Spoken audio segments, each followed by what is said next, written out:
Heroes. Hello, welcome to Andertons TV. I'm Pete. And I'm the captain. Here's the captain. And today, I'll screw this down. That's not what you say. That's what you say in Danish. You say, jeg skruer lige ned for den der volumen der, for det er lidt for højt. Det er jo for skrækkerne for højt jo altså. Wow. Yeah. You should have been there. You should have. Okay. Yeah. So epic deals. Some of you will have seen a video that Pete and Rabir did about a month ago, promoting a blowout of the Peavey Valveking Mark II 50. I like a blowout. I do enjoy a good blowout.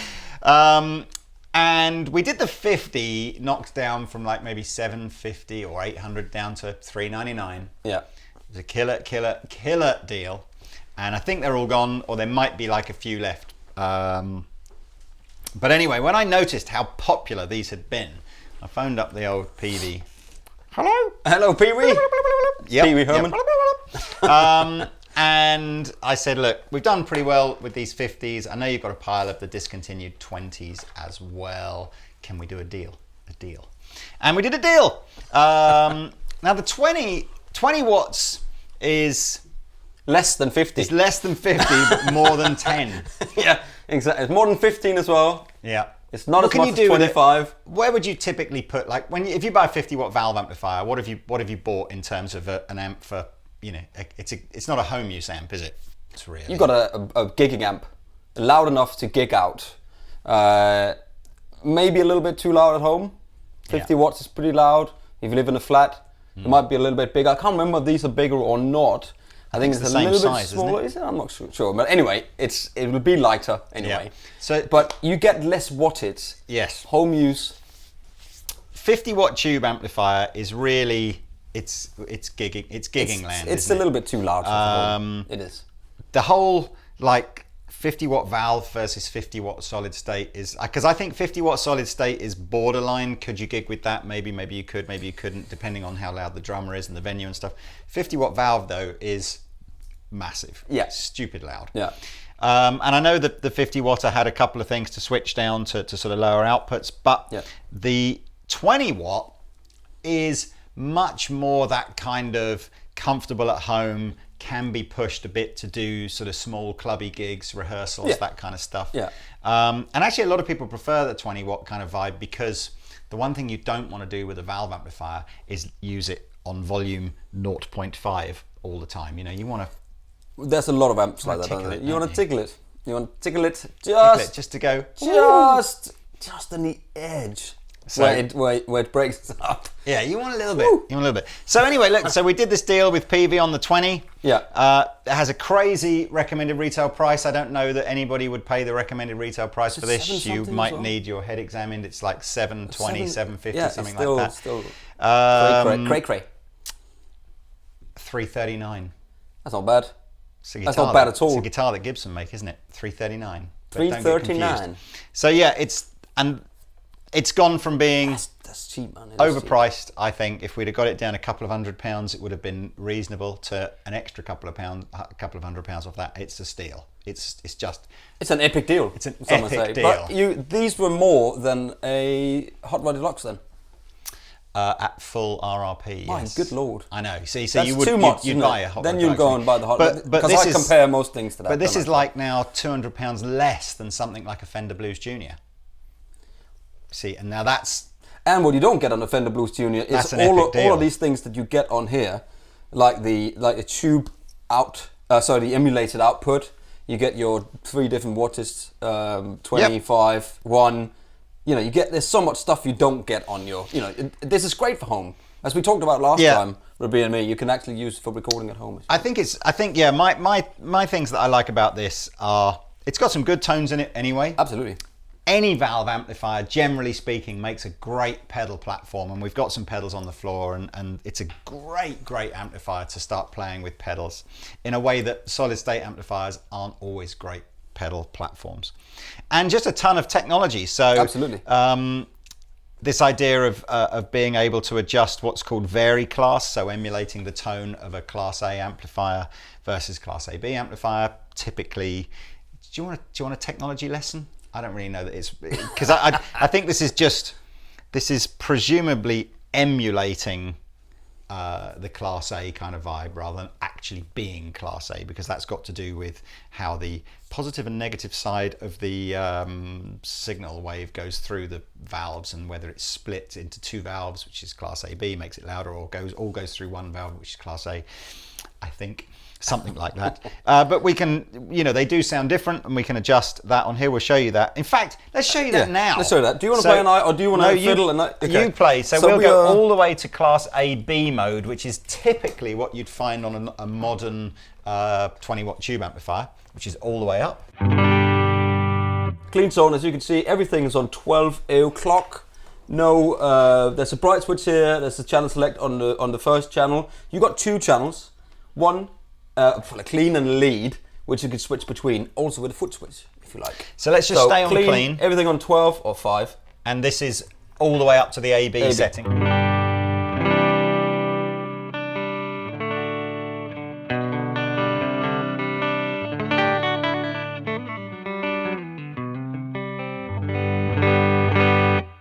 Bigger, more headroom. Yeah, more headroom, more bass end, which is what would happen on AB. Yeah. The next one in, which is again kind of a cool feature, is called damping, and again that goes between loose and tight. Ooh. So Pete, do you like it loose or tight? I like it a bit loose.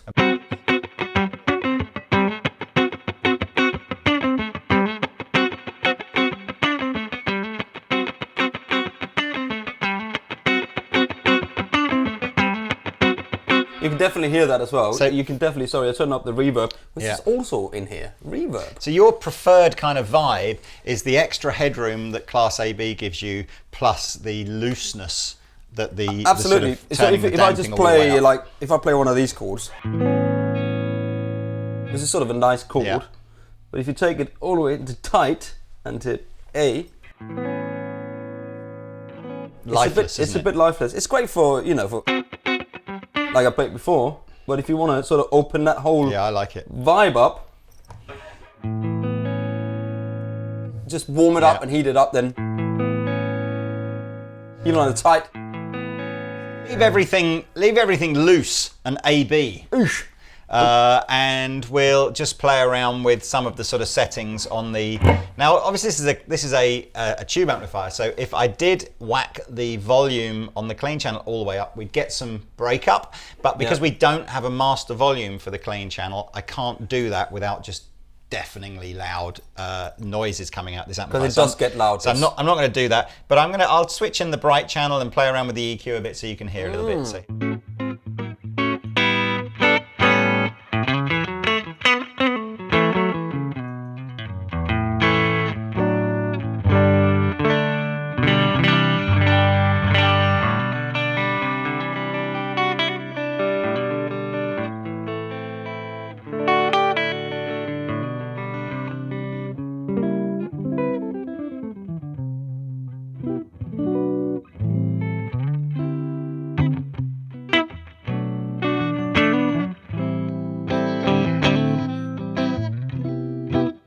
Nice, and it reacts really nicely with pickups, selections, and stuff. If you go down on these two, if not even go down on these two, between, it definitely, you can definitely hear that it's not just one tone. I think all the EQ controls around about the 12 o'clock with the damping and the vari-class all the way up is its most kind of classic, clean, Fender-y kind of vibe, isn't it? That kind of classic.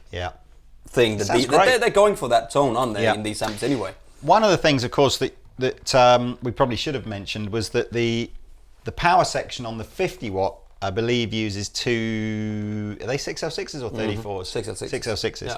And here we've got the two EL84s. Now, that will make a difference to the sort of the overall tone. If you think 6L6s are synonymous with some of the louder Fender amplifiers or modern high gain amps like Boogies and stuff like that. EL84s are more traditionally found in things like Vox AC15s, AC30s, smaller Marshalls, things like that. Anyway, it's a more British sound, I suppose, if we want to use that terminology. So if we go over to the gain channel, which we do by pressing this button here, or as Pete said, on the foot switch. Now we've got a gain control, and now we've got a master volume control, which is important. 3-band EQ again, 2 different types of gain, and a boost control, which again is actually, I noticed this, it's one of the more subtle. It's a very small volume boost. I actually don't think the boost is really enough for it to be that useful, but okay. That's probably my It might just boost the front end, the gain sort of thing. I don't know, I think it's doing volume, but we'll see. We'll see. So here we go.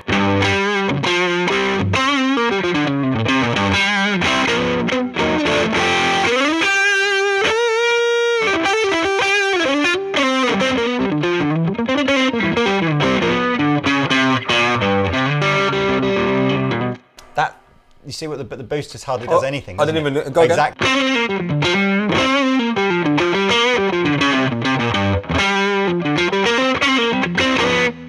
It's there, but it's just so subtle. It's like a It's in the gain. It boosts the gain. I think if you wanted to be able to have an additional boost control, you'd be better off just buying a boost pedal and using it through the effects loop to do that. I don't. That was the only thing, and I felt that on the 50 as well when I played around with that. I thought, oh, that's a shame. They could have done something. But there you go. What do you want for £339? I mean, epic deals here. So obviously you can see we've got the gain here on 2 out of 10, so there is plenty more. Whether that's the right kind of guitar to show it off, we'll find out.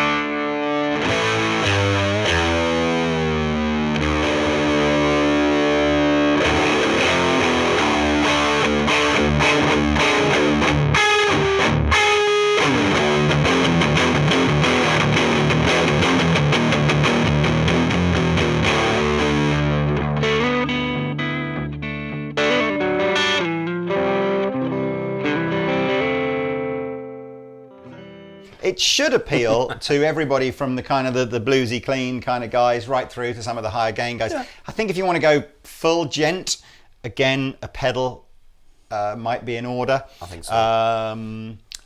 But, I mean, we've got some pedals on the floor. We'll have a play. Some of the other stuff, which again, super technology-wise is very, very cool, is USB recording output. So for all you kids out there that have got one of these fandangled computey things, you could take a cable direct from your guitar amplifier, plug it into your computer, and the amp will register in GarageBand or whatever. I think there's a little, I saw in the box, there's a little CD. Oh, you've got some little sequencing software with it, have you? Maybe there is, I'm not quite sure. Wouldn't surprise me, because there's tons of cheap stuff that you can get for free now if you want to play around. But CDs, who uses CDs these days? That's true.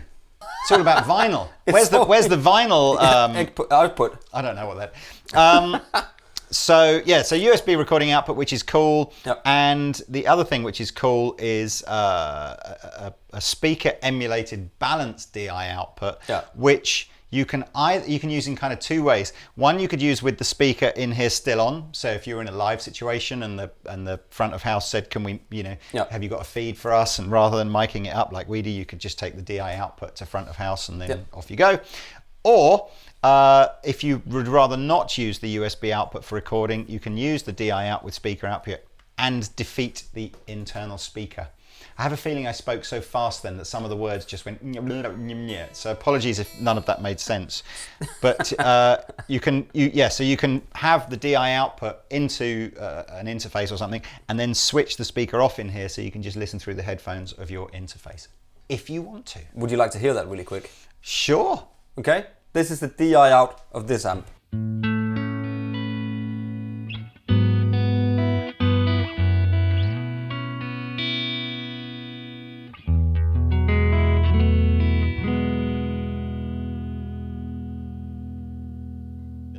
You can. I've got a Greer amp Lightspeed pedal on the floor. Good for you, man.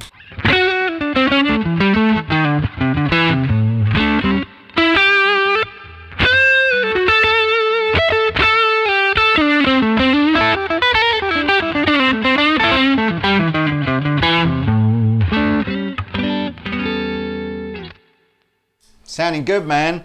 There you go. So that was the DI out from the back of this amp. Yep. We've got a 12-inch speaker in here. Funnily enough, I mean, cosmetically and in terms of size, it's identical as far as I can see to the 50. So, and that's cool, because one of the things that you don't really want to do, if you can avoid it, some really small and affordable valve amplifiers will come in a really compact cabinet and might only have like an 8-inch speaker in it. That's and the then problem, really, isn't it? there's only one kind of sound that those things will make. It's like everything up to maximum, get that kind of slidey, gnarly kind of, slightly waspish sound, which is kind of cool for some things, but it's never really going to give you that nice big open something sound. overall. If you want something overall that can do a gig and that works great from home, if you want to do little recording bits or whatever, there's nothing wrong with this for 300 quid. And as Rabir said, he pointed out saying, you can either buy a Hot Rod Deluxe or you can buy 2 of these for the same price and run a stereo rig. Bosh! That's a double bosh. Which maybe we should just try to do that in the end, because I can run stereo out of this. Just in the end, we'll do a little so you can hear 100%. Stereo. Got 2 inputs on the amplifier. Yep. Lots of amplifiers do that. The second input is usually just like a padded for your bagpipes. Yeah. No. So if you want a really clean guitar tone and you have a guitar with pokey pickups on it, you can plug it into the second input and it pads it down. It's not really designed to have 2 guitars plugged into it, although it will work. You'll get weird level imbalances. Yeah, I've done that recently. We did me and Ariel did a little thing, and every time he turned his guitar down, mine turned up or whatever. That's what happens. Yes. Yeah. I'll just literally. I've got a guitar with humbuckers. Hear your lovely guitar with humbuckers.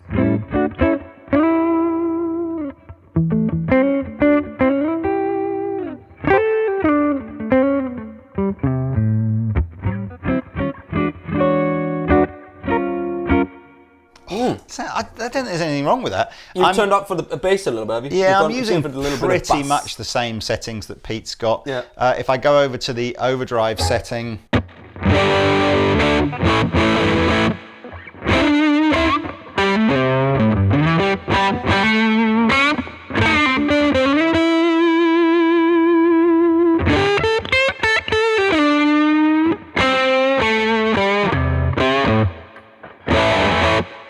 good, man. Yeah, the pedal I've got on the floor is just a boost, so there's no distortion coming from the pedal, it's just driving the amp harder.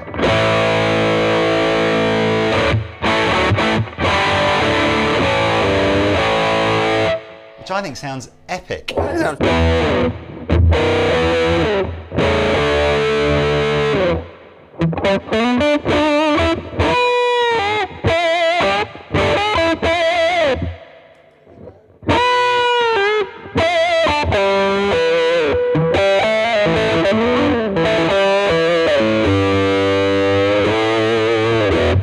I must admit, I found a sound in this guitar which I've not found before, which is bridge humbucker, all the tone rolled off, and it just sounds...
There's some tones in here.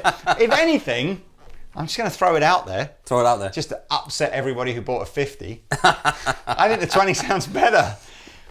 Sorry! Ooh. But you can still, if you've got a 50, you can still, as I said, get one of these and then have your stereo. Maybe it's just I've got into it more and... I don't think you had long enough. It was good. The 50 was good. I didn't play around with the 50 much. It's a different tone because it's 6L6s and it's just, there's more there and it's louder. I've always liked have it louder on bigger EL84s. I know on Rob Chapman's little Victory BD1. Oh yeah, yeah. A little bit like a sort of an orange tiny terror. There's a certain thing that happens at quite low volumes with an EL84 powered amplifier where it does seem to just just spongy goodness thing goes. It works better at lower volumes. Yeah. That's what I mean. Yeah. Where the other one with 50 watt, you need to crank it up Yeah. to get some good tonnage out of it. But definitely, absolutely nothing wrong with this for 339. Was it? Yeah. That's a good deal. I just need to play some Maximum Gent. I can't play, obviously, but I've got the right guitar.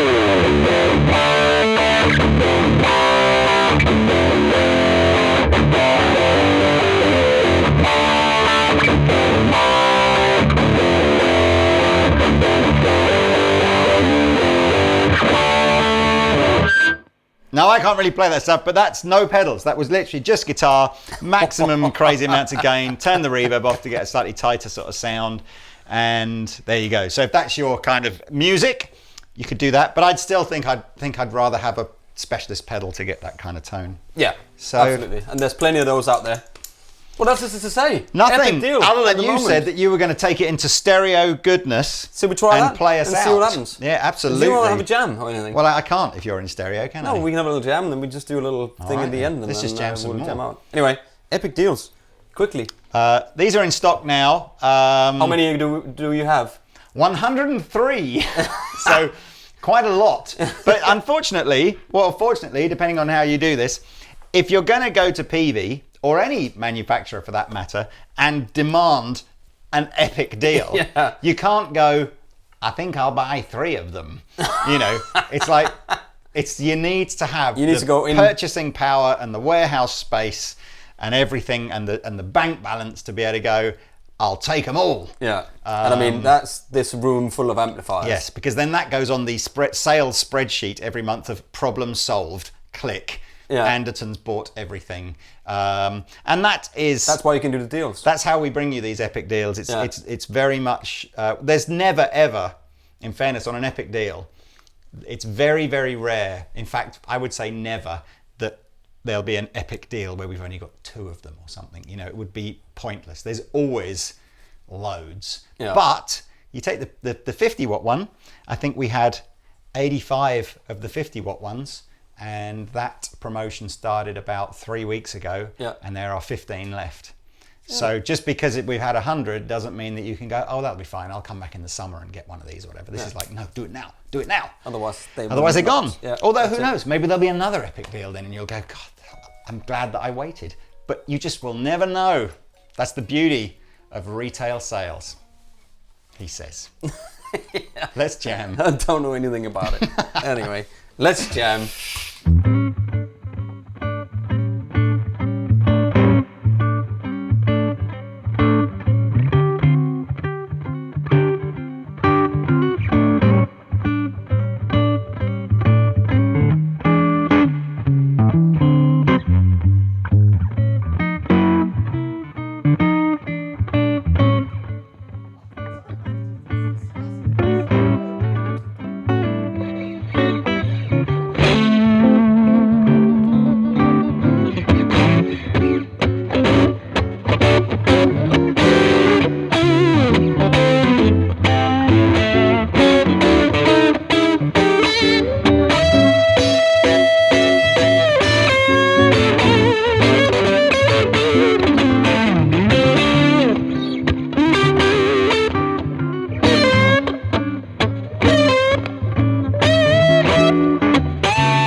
a quick ending to this video. What pedals are we using, Pete? Tell us what your 4 pedals are. Well, you didn't turn this one on, did you? No, I had it on a little bit, okay, so just to boost it. So I've got the King & Tone Analog Man, which is one of these pedals I have to wait 2 years for, which I've waited a long time for, and it's a great pedal.